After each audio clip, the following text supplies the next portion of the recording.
Along with Tom Kern, I'm Greg Rosenthal. This is 3 and Out. Tom, Steve McNairs' death, still very raw, but let's talk about his accomplishments on the football field. Where do you think he ranks among quarterbacks in the last 20 years?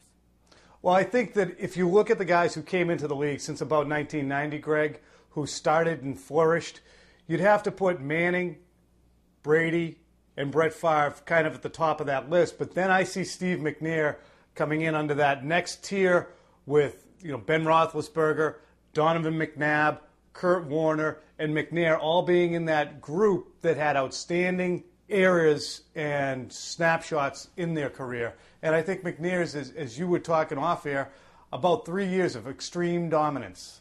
Yeah, I agree. I think you put him in the group with those guys, maybe a little lower, because as you said, the peak wasn't that long. It's interesting with McNair. He had such bad luck, if you look at it, in his career. He lost to that great Ravens defense. He came up a yard short against the Rams. He really pushed the 2003 Patriots in a close game in Foxborough. And then when he moved to Baltimore, he lost to the eventual champion Colts. So that's 4 championship teams he lost to.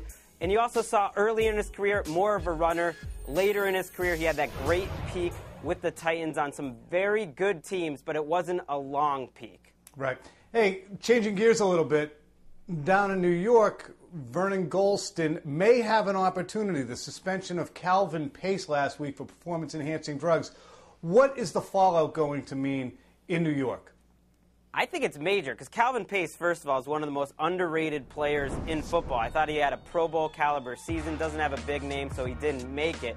And they don't really have anyone behind him but Golston.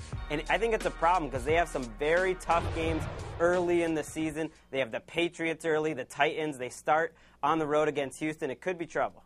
Well, it's interesting because Rex Ryan has made the point on a number of occasions that he had Terrell Suggs, who was a top 10 pick in Baltimore, and out of the chutes, Terrell Suggs didn't play at a high level. But after a year or two with Rex Ryan, things really started to take off. I think that Rex Ryan believes he's going to be able to pull the same trick with Vernon Golston. But again, it's a real golden opportunity for the 5th overall pick from 2008. And it's one of those things in New York, they are not going to have much time to figure that out before the fans get upset.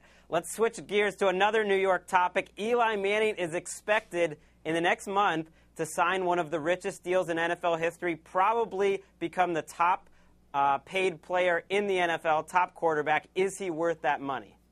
I'll tell you, what a rise since about November of 2007 to September of 2009.